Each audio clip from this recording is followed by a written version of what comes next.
오늘 주실 하나님 말씀 성경적 부부관계 마태복음 19장 4절로 6절 우리 같이 교독합니다. 예수께서 대답하여 이르시되 사람을 지으신 이가 본래 그들을 남자와 여자로 지으시고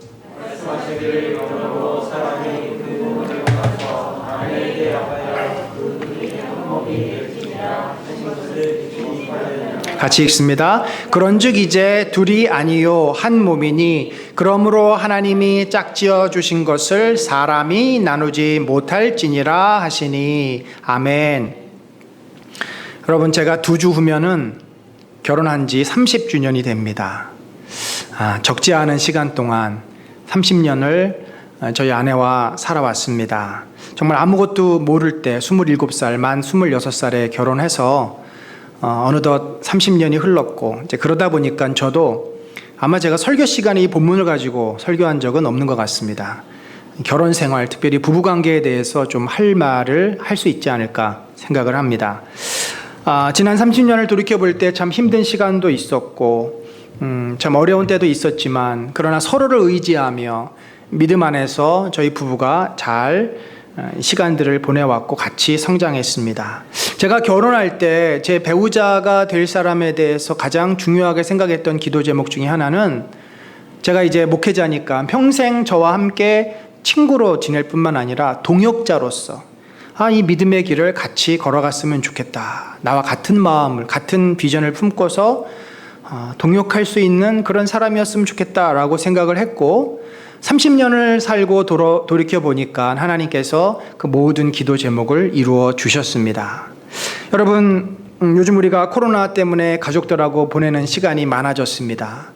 가급적이면은 외출을 삼가고 밖에 모임을 줄이다 보니까 결국 갈 수 있는 곳은 집이고, 집에 오다 보니까 가족들하고 많은 시간을 보내는데, 그 시간이 어떤 분들에겐 즐겁고 기쁜 시간이 되겠지만 어떤 분들에게는 괴롭고 부담되고 힘든 시간이 될 수도 있다라는 거죠.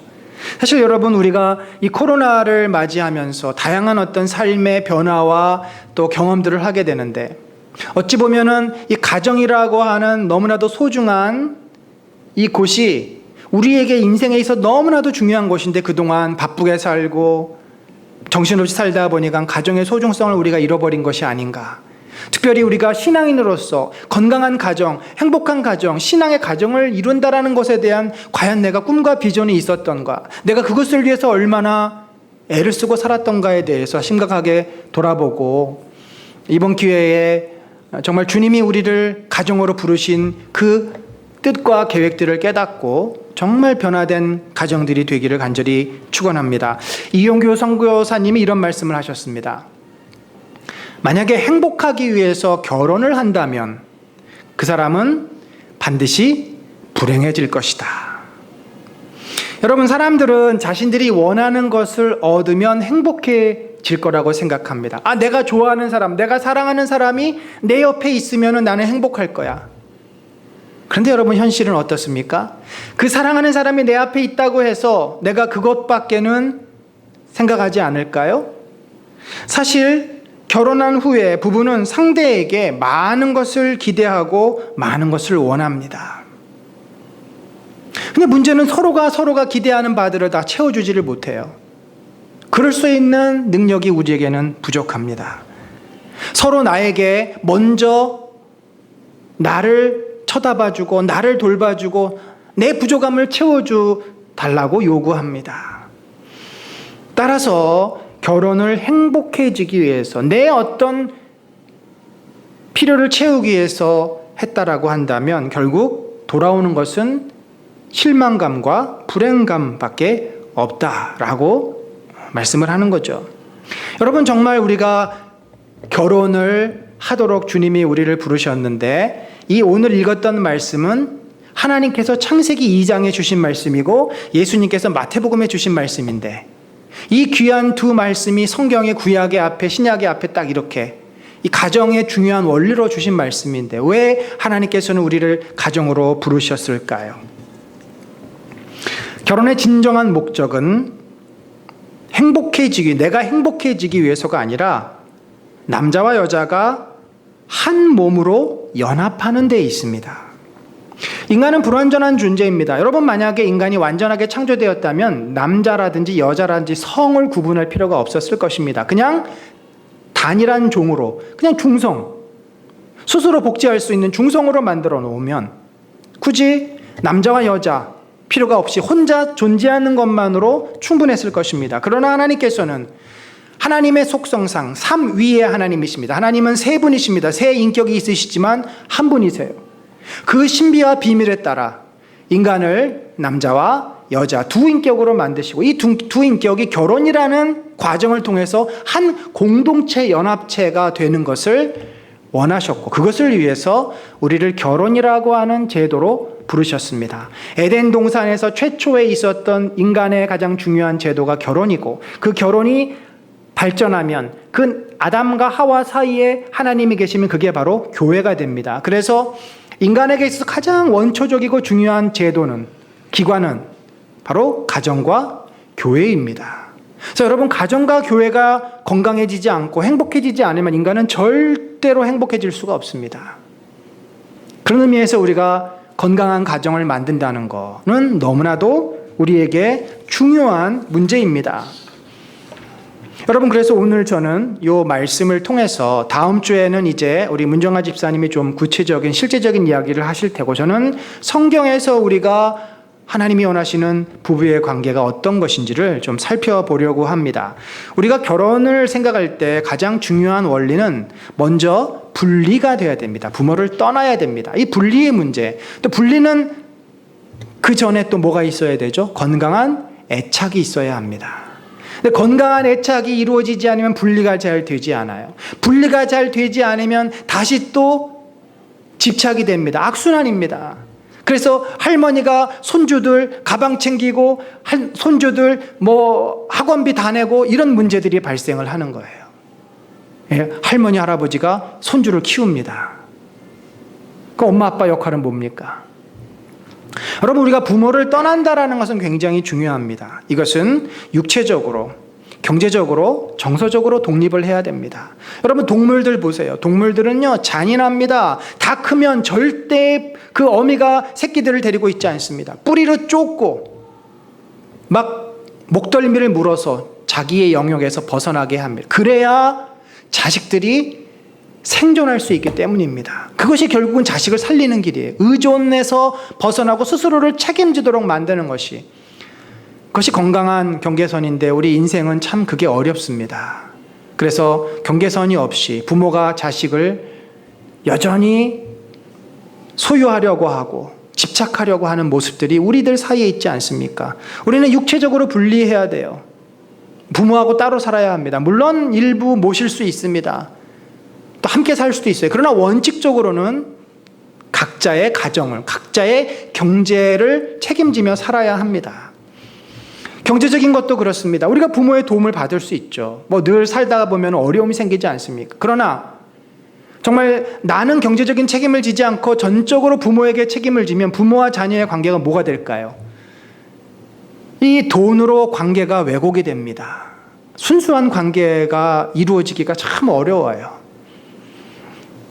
제일 중요한 것은 정서적인 분리입니다. 이 부모가 자식을 떠내보내줘야 새로운 사람하고 연합이 되는 겁니다. 떠내보내주지 않았는데 어떻게 연합이 됩니까? 대상관계의 이론에서 이런 것이 있습니다. 내 안에는 부모의 두 모습이 있습니다. 엄격한 부모, 비판적인 부모의 모습이 있습니다.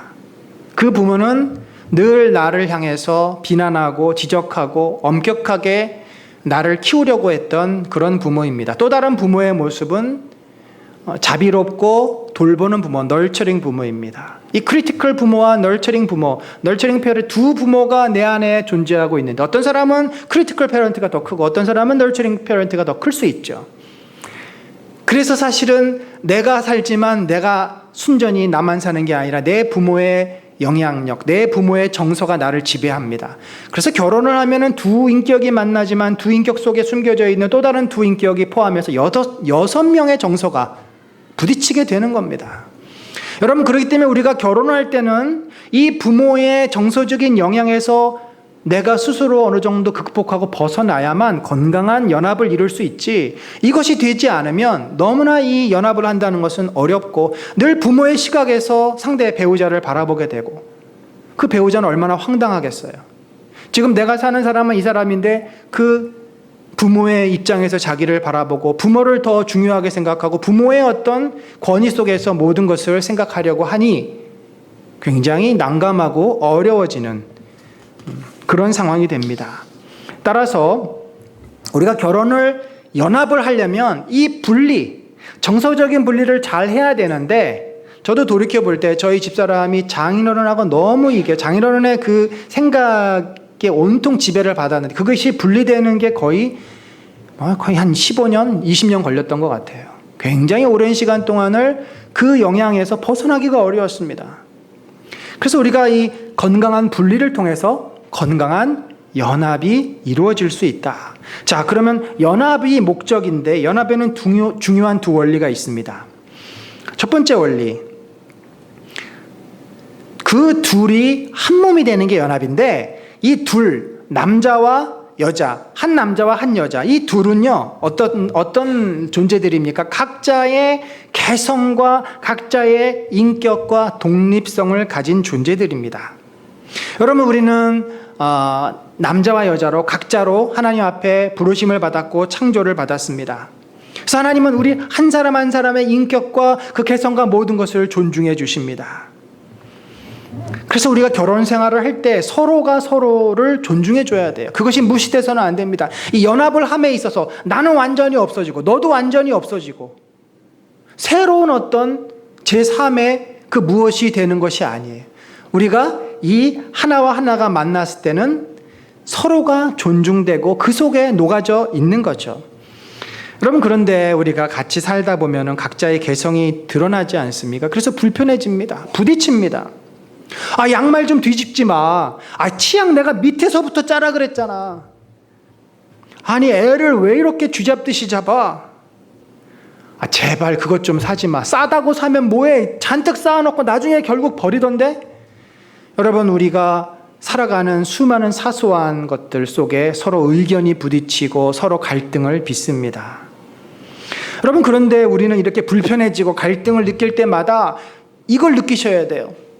이 부분에서 우리가 하나님께서 왜 우리를 결혼이라고 하는 이런 제도로 부르셨는지를 깨달으셔야 합니다. 여러분, 결혼이라는 것은요, 각자가 서로를 존중해 줄 뿐 아니라 서로가 서로를 인정해 주는 그런 훈련의 기간인 겁니다. 우리는 어떤 습성이 있어요. 내 입장에서 상대방의 모든 생각이나 모든 상황들을 판단하고 평가합니다. 나 주도적으로, 나 중심적으로 끌고 가려고 해요. 그런 성향이 있어요. 근데 결혼을 하면 그럴 수가 없습니다. 그 전에 혼자 살 때는 내 하고 싶은 대로 했어요. 내 편한 대로 했어요. 그래서 혼자 살아서는 절대 그 훈련을 받을 수가 없습니다.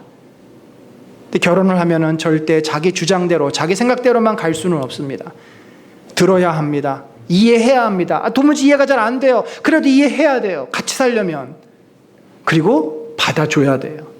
여러분, 이렇게 이해하고 받아주고 견디고 기다리는 이 모든 것들이 결혼이 아니면 받을 수 없는 훈련이에요.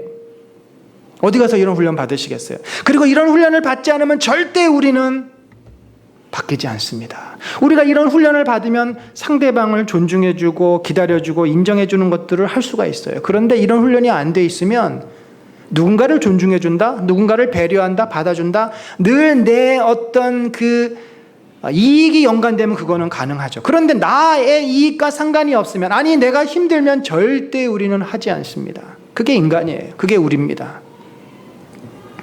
따라서 하나님은 우리가 처음 결혼할 때는 다 어떤 존재였어요? 상처 입은 불완전한 죄인들이었어요.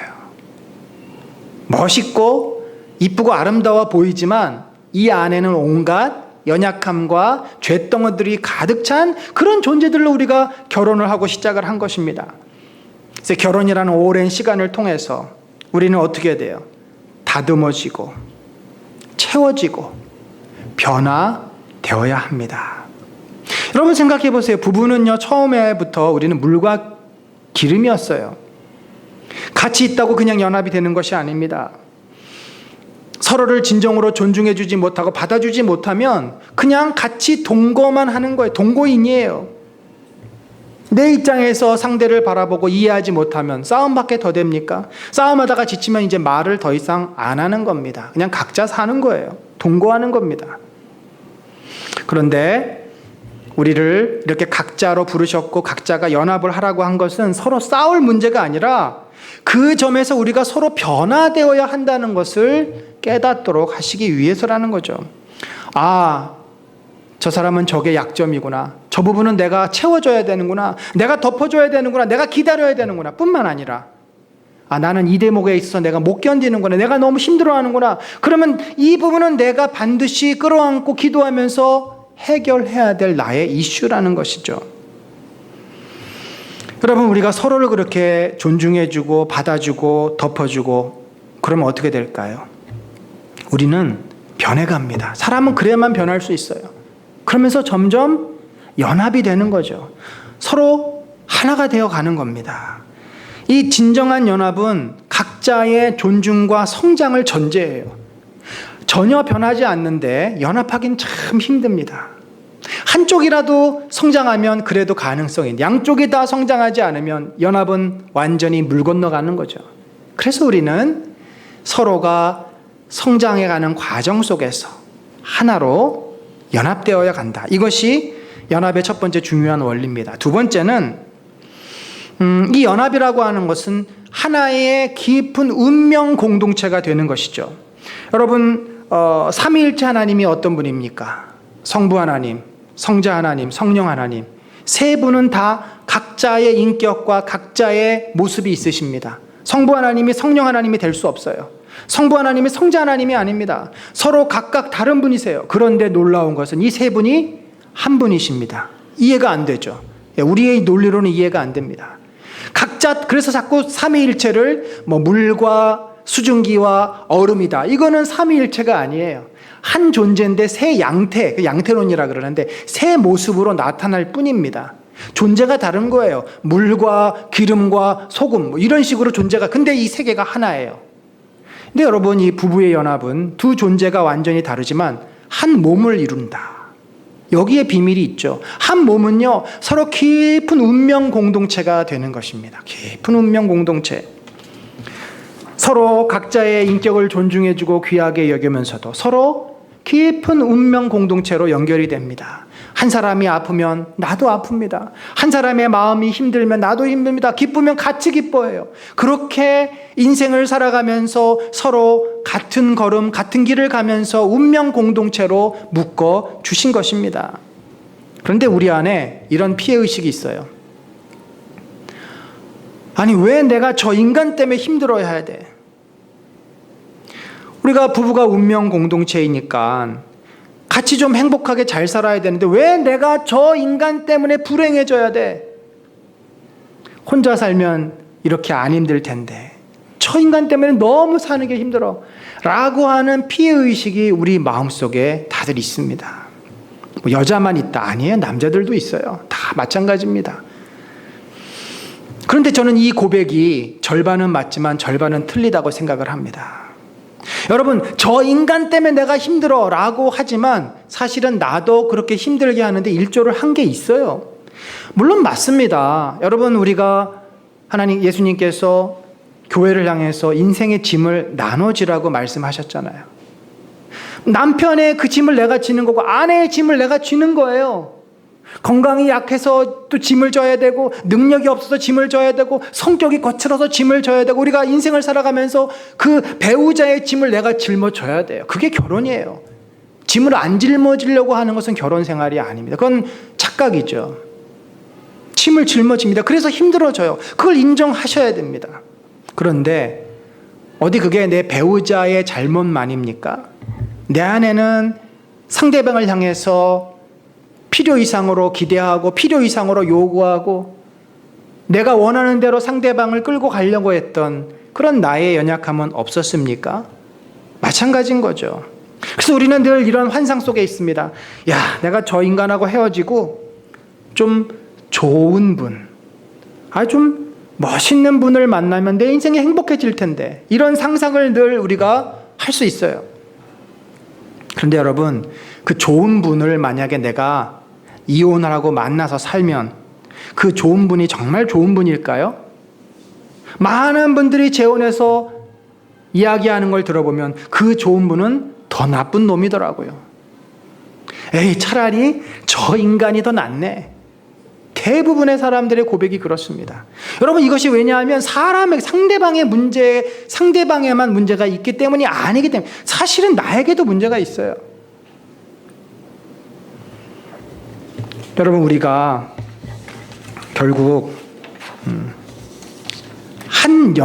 한 몸으로 연합을 이루어야 되는데, 세 가지 면에서 연합을 해야 됩니다. 첫 번째는 육체적으로 연합을 해야 돼요. 저는 이 육체적인 연합, 물론 아담과 하와가 서로 부끄러워하지 않고 육체적으로 결합해서 자녀를 낳지 않습니까? 그래서 우리들이 성적인 관계를 통해서 자녀의 선물을 얻었고, 그것이 기쁨이 되고 축복인데, 이 육체적인 연합은 단순히 성적인 관계만을 말하는 것은 아닙니다. 좀 더 넓은 의미에서 이것은 친밀감을 말해요. 친밀감. 여러분, 친밀감이 무엇인지 알죠? 어떤 사람들과 손을 잡습니까? 어떤 사람들에게 허그하십니까? 어떤 사람들에게 입을 맞추십니까? 아무나 그럴 수 없어요. 가족들, 사랑하는 배우자, 가족들에게만 그럴 수 있죠. 이 친밀감은 굉장히 둘이 서로 가까운 관계임을 확인해주고 느끼는 것입니다. 여러분, 인간은요, 특별히 여자분들은 이렇게 스킨십이라고 그러죠. 스킨십. 아이들하고 여자들은 스킨십에 굉장히 예민한 이유가 있습니다. 그 몸에 남자들보다 오피오이드라고 하는 호르몬이 더 많아요. 그 스킨십을 할 때 그 호르몬이 분비가 됩니다. 그래서 우리가 왜 위기에 빠져 있는 사람들을 뭐 영화나 이런 데서 보면 끌어안고서 등 두들겨주고 무슨 허그 세레모니 같은 거 하지 않습니까? 그게 다 과학적인 이유가 있어요. 껴안아주고 등을 쓰다듬어주고 등을 두드려주면 이 오피오이드라는 물질이 나와서 훨씬 기분이 좀 나아집니다. 편안해집니다. 스킨십. 2차 대전 이후에 이 스킨십으로 연구한 논문들도 있습니다. 고아원에서 방치해 놓으면 애들이 다 죽어갔는데 간호사가 그 아이를 끌어안고 쓰다듬어주고 이뻐해 줬을 때 그 스킨십을 통해서 아이들의 면역이 증가되고 그 어려운 환경에서 살아남는 이런 또 결과들도 있습니다. 이 스킨십, 친밀감은 부부가 하나됨을 경험하게 하고 확인하게 해주는 매우 중요한 하나님의 선물이에요. 그래서 여러분, 어디 가실 때 그냥 걷지 마시고 꼭 손잡고 가시고 또 팔짱도 끼시고 얼마나 좋습니까? 여러분이 이제 뭐 60, 70이 돼서 나이가 훨씬 더 많이 드시면 그 노부부가 길거리를 갈 때 쇼핑몰에서 서로 의지해서 손을 잡고 팔짱을 끼고 다정하게 거는 모습 아름답지 않습니까? 뭐 이것이 사실은 쑥스럽고 부담되고 전혀 경험해 본지 않아가지고 어색할 수 있어요. 그러나 여러분, 좋은 것은 우리가 이거 뭐 돈도 들어가는 것도 아니고 좋은 거예요. 이거는 그렇게 손을 잡고 가까이 하면 마음도 편안해지고 실제로 몸도 좋아지고 관계가 가까워집니다. 나는 우리 부부끼리 뭐 무슨 얘기든지 다 해. 우리 부부는 얼마나 친한지 몰라. 그런데 항상 보면 1m, 2m씩 떨어져 있어요. 저는 그건 아니라고 생각합니다. 부부는 자고로 붙어 있어야 돼요. 성경에 뭐라고 되어 있습니까? 기도하는 거 외에는 분방하지 말라고 되어 있어요. 그만큼 내가 손을 뻗으면 만질 수 있는 거리에 있는 게 가장 좋습니다. 여러분, 결국 여러분이 운명할 때, 저희 장인어른을 봤을 때도 그런데 누가 그 옆을 지킵니까? 누가 내가 손발을 쓸 수 없을 때 내 용변을 다 받아주고 내 마지막을 누가 지켜요? 배우자가 지키는 겁니다. 내가 자다가 혹시 심장에 문제가 생겨서 위기가 왔을 때 나를 도와줄 수 있는 사람이 누구예요? 내 옆에 그 배우자가 있어야 돼요. 평소에 스킨십을 좀 충분히 나누시면 더 우리가 하나됨을 경험할 수 있습니다. 두 번째는 더 중요한 거죠. 더 중요한 건데 인격적인 연합입니다. 마음이 하나가 되어야 됩니다. 여러분, 마음에는 여러 가지가 있습니다. 생각이 있습니다. 우리의 정서가 있고 성격이 있고 또 다양한 우리들 안에 여러 가지 작용이 있는데, 그런데 이것이 하나가 된다. 참 쉽지 않죠? 성격도 다르고 공감도 잘 못해주고, 그런데 어떻게 우리가 이 마음이 하나가 될 수 있을까? 제가 참 고민을 했어요. 도대체 한 몸, 마음이 하나가 되는 것도 몸 안에서 마음이 하나가 돼야 돼. 하나가 된다는 게 뭘까? 여러분, 분명히 우리가 성격이 다른데 하나가 될 수 없어요. 그거는 그냥 한 사람을 이해해주고 양보해주는 거지. 저는 여기서 힌트를 얻었습니다. 마태복음에 보면은 예수님이 소자에 대한 이야기를 참 많이 하십니다. 결국 예수님이 제자도를 강조하시면서 그 중요한 바로미터가 뭐냐면, 기준이 뭐냐면, 너가 정말로 진실로 소자를 귀하게 여길 줄 아냐, 그런 인격이 있느냐가 제자도의 매우 중요한 이슈예요. 그걸 여러분이 한번 삶에서 보세요. 내가 소자는 연약한 자입니다. 도움이 필요한 자입니다. 나에게 아무런 유익이 안 되는 사람이에요. 귀찮은 사람이에요. 소자를 귀하게 여기는 마음이 있으면 우리의 제자도는 상당히 성숙한 것이고, 이 소자를 내가 무시하고 귀찮아하고 함부로 하면 아직도 우리는 갈 길이 이제 먼 겁니다. 저도 참 그런 모습이 있어요, 제 안에. 어느 순간순간 제가 깜짝 놀랍니다. 여러분, 부부가 서로를 향해서 가져야 될 가장 소중한 마음이 이렇게 뭉쳐지기 위해서, 하나가 되기 위해서 가장 가져야 될 중요한 마음이 바로 상대방을 존중하고 배려해주는 마음입니다. 소자를 대하는 태도하고 똑같아요. 그게 이제 가정에서부터 부부 사이 먼저 훈련이 돼야 돼요. 부부 사이에 훈련이 되면 자녀들에게도 됩니다. 그게 되면 밖에서도 할 수 있어요. 여러분, 우리는 너무나 다른 것이 많습니다. 음식도 서로 맛도 안 맞고, 서로 기호도 다르고, 취미 다 다르고, 자꾸 한쪽이 상대방을 끌고 가려고 그래요. 한쪽의 입장에서 상대방에게 자꾸 요구해요. 그래서 이것이 뭐가 됩니까? 잔소리, 대잔치가 되는 거죠. 특별히 사도 바울의 이 버전을, 에베소서 버전을 보면은 아내들이요, 남편들에게 복종하라 라는 말이 있는데, 이 복종하라는 말을 오늘 우리 시대, 우리 문화에서 제가 표현해 보면은 아내들이요, 남편들을 존중하십시오. 존중하세요. 정말 그들의 목소리를 귀담아 들어주시고, 그들의 이야기를 잘 경청하시고 따르시고, 그렇게 귀하게 여겨주시라는 거죠. 그 리더십을 무시하지 말고 인정하시라는 것입니다. 그러면 남편들도 아내에 대해서 귀하게 여기는 마음이 생깁니다. 여러분, 상대를 귀하게 여긴다는 거, 이거 쉽습니까? 너무 어려워요. 우리가 언제 섭섭하죠? 나보다도 애들을 먼저 생각할 때, 나보다도 일을 먼저 생각할 때, 상대방이 귀하다. 이거는 뭐냐면, 당신은 내 인생의 가장 소중한 존재야. 나보다도 당신이 더 귀해. 물론 말이지만, 여러분, 그런 립 서비스라도 하셔야 돼요. 근데 진짜 그렇게 되는 거, 그게 예수님이 우리에게 원하시는 거예요. 바울이 뭐라 그랬어요? 남자들이요, 그리스도께서 교회를 위하여 자기 목숨을 내어준 것처럼 아내들을 사랑하라. 그 말은 뭐냐면, 그렇게 아내들을 존중히 여기라는 겁니다. 존중히 여기라는 거, 귀하게 여기라는 거예요. 귀하게. 여자들이 남편들을 존중하면, 물론 상호 마찬가지입니다. 맨 마지막에 피차 복종하라. 피차 존중해야 돼. 근데 이제 어떤 논리적인 우선순위를 따지자면, 여자들이 남편들을 존중하고 남편들은 아내를 귀하게 여기는 거죠. 귀하게. 아주 소중하게. 다른 어떤 것보다도 아내들을 귀하게.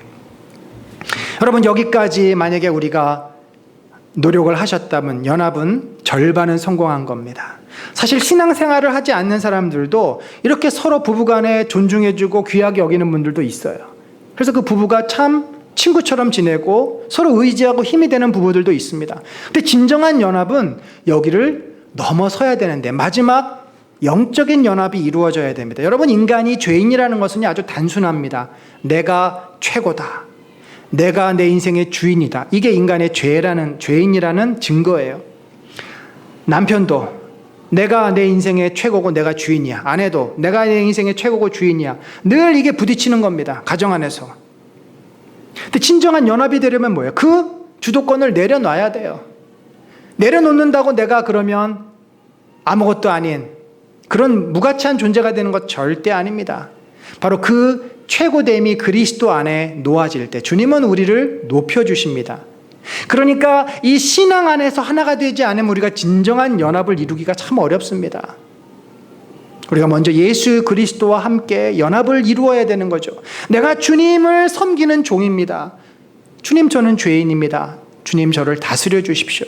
내가 주님을 받아들이고, 우리가 이제 요한복음 15장 포도나무의 비유를 함께 또 나눌 텐데, 주님과 한 몸이 되고 한 마음이 되는 연합, 그 주님과 연합을 이루면 부부가 연합을 하는 것이 얼마나 쉬워지는지 모릅니다. 우리가 주님의 마음을 품잖아요. 그럼 부부가 서로 달라도, 서로 마음에 안 들어도, 이해가 안 돼도 용납이 됩니다. 받아들여지게 돼요. 존중하게 돼요. 귀하게 여기게 돼요. 예수의 마음이 우리 안에 있으면. 그래서 어떻게 보면 친밀해지고 마음이 하나가 되는 이 과정이 평생 걸쳐서 해가야 될 그런 어떤 훈련의 상황이지만, 이 예수 그리스도와 연합이 되면 훨씬 이 시간이 단축이 돼요. 놀라운 일입니다. 믿음이 있는 상태에서 우리가 부부가 하나가 된다는 것은 훨씬 쉽고, 그것이 어떻게 보면 전체를 감싸는 중요한 연합의 원리입니다. 말씀을 제가 이제 맺습니다. 하나님께서 가정을 허락하셨을 때는 천국을 맛보도록, 우리에게 천국을 미리 경험하도록 주신 것입니다. 여러분, 마트에 가면 요즘은 시식이 중단됐지만 그 맛있는 거를 사려면 먹어보잖아요. 낚이잖아요. 그래서 우리 낚여가지고 막 사고 그러는데, 천국을 사실 우리들이 볼 수가 없어요. 천국을 어떻게 봅니까? 어디서 우리가 찾을 수 있겠어요? 그런데 성경 안에 보면은 에덴 동산이 천국이었는데, 하나님과 아담과 하와, 특별히 아담과 하와가 둘이 잘 지내는 것이 천국의 롤 모델이고, 그곳에 하나님이 계실 때 그것이 천국이 되는 거예요. 그래서 오늘날 이 땅을 살아가면서 우리가 천국을 볼 수도 없고 만질 수도 없지만 경험을 할 수 있는데, 어디서 경험하냐면 가정과 교회에서 경험할 수 있어요. 가정과 교회가 천국은 아닙니다. 천국을 경험하게 해주는 그런 곳이 될 수 있다는 거죠. 그런데 그것이 무조건 결혼한다고, 무조건 우리가 모였다고, 예배드린다고 다 천국이 그 교회에 임하고 가정에 임하는 것은 아닙니다. 진정한 연합이 이루어질 때 그곳에 천국이 되고, 진정한 공동체가 될 때 그것이 하나님의 나라가 됩니다. 여러분, 그래서 저는 이 가정생활을 출애굽과 광야와 가나안 땅에 비유를 해보면, 하나님이 우리를 출애굽, 구원하신 이유가 뭘까요? 광야에서 살도록 구원하신 것은 아니잖아요. 광야라고 하는 임시생활, 아주 거친 환경에서 거기는 잠깐 지나쳐 가야 될 곳이에요. 하나님이 이스라엘을 구원하신 이유는 가나안 땅에 정착하고 그곳의 축복을 누리도록 하시기 위해서였어요. 그런데 이스라엘 백성이 중요한 원리를 놓침으로 가나안 땅에 못 들어갔습니다. 그 중요한 원리가 뭐예요? 하나님을 온전히 신뢰하는 것입니다. 떡으로만 사는 것이 아니라 말씀, 곧 하나님을 의지하고 믿는 자만이 가나안 땅의 축복을, 왜냐하면 가나안 땅에 들어가면 하나님보다 더 커 보이는 것들이 많기 때문에, 그 훈련, 그 믿음의 고백이 없으면 가나안 땅에 들어가면 눈이 확 뒤집어져 가지고 하나님이 안 보여요. 우상밖에는 안 보여요. 결국은 그들이 그렇게 됐습니다만, 결혼 생활도 저는 마찬가지다. 그 도식에 그대로 적용이 돼요. 결혼했어요? 바로 광야로 들어갑니다. 바로 싸우고, 바로 집어 던지고, 바로 이혼하고 싶고, 힘들어져요. 근데 이 원리를 잘 알고, 우리가 연합을 위해서, 내가 부족하고 너도 부족하니까 서로 노력하고 참고 견디고, 이 훈련의 시간을 최소한 줄이고, 그 가운데 예수 그리스도라고 하는 분이 우리의 주인이 되시고 영적인 연합을 이루어 가면 어디로 갑니까? 그 광야를 빨리 지나서 가나안 땅으로 들어가는 거죠. 그래서 그러면 결혼 생활은 내 인생의 가장 행복한 곳이 되고, 내가 세상에서 지치고 힘들 때 나를 회복시켜주는 곳이 되고, 내 삶의 가치와 의미가 되고, 이곳에 주님이 함께 하셔서 우리의 인생이 얼마나 행복해지는지 모릅니다. 우리 자녀들이 너무나 복스럽고, 내 아내가 너무나 귀하고, 그래서 잠언서의 고백처럼 그 아내가 너무나 이 현명한 아내가 얼마나 그에게 복이 됩니까? 사랑하는 성도 여러분, 결혼 생활 그냥 남들이 하니까 부모들이 시켜서 한 것이 아닙니다. 하나님께서 여러분의 인생 가운데 뜻과 계획이 있으셔서 배우자를 만나게 하셨고 가정을 이루게 하셨습니다. 그렇다면 그 하나님의 뜻과 계획대로 내가 결혼 생활을 잘 하고 있는가? 내가 부부관계를 잘 맺고 있고 힘들다고 지금 포기하고 멈추고 외면하고 있지는 않는가? 아닙니다. 거기서 다시 나가셔야 돼요. 극복하셔야 돼요. 그래야 가나안 땅이 우리를 기다리고 있습니다. 이스라엘 백성 모두가 가나안 땅에 들어간 거 아니에요. 가나안 땅에 들어간 사람은 2사람밖에 없었습니다. 모세는 절반만 갔습니다. 모두가 행복한 가정을 누릴 수 있는 건 아닙니다. 바로 이 연합의 원리를 잘 깨닫고 서로 친밀해지려고 노력하고 서로 마음을 하나가 되기 위해서 존중하고 배려하고 귀하게 여기고 그리고 예수 그리스도 안에서 서로 주님의 마음으로 하나가 되려고 노력할 때 우리의 가정은 작은 천국이 될 것이고 주님은 그것을 위해서 영광을 받으시고 우리가 바로 그 축복, 그 주님이 주시고자 하는 축복을 마음껏 누리는 복된 인생이 될 줄로 믿습니다. 그런 은혜가 우리 사랑하는 성도들 가정에 넘치시기를 예수 그리스도의 이름으로 간절히 축원합니다.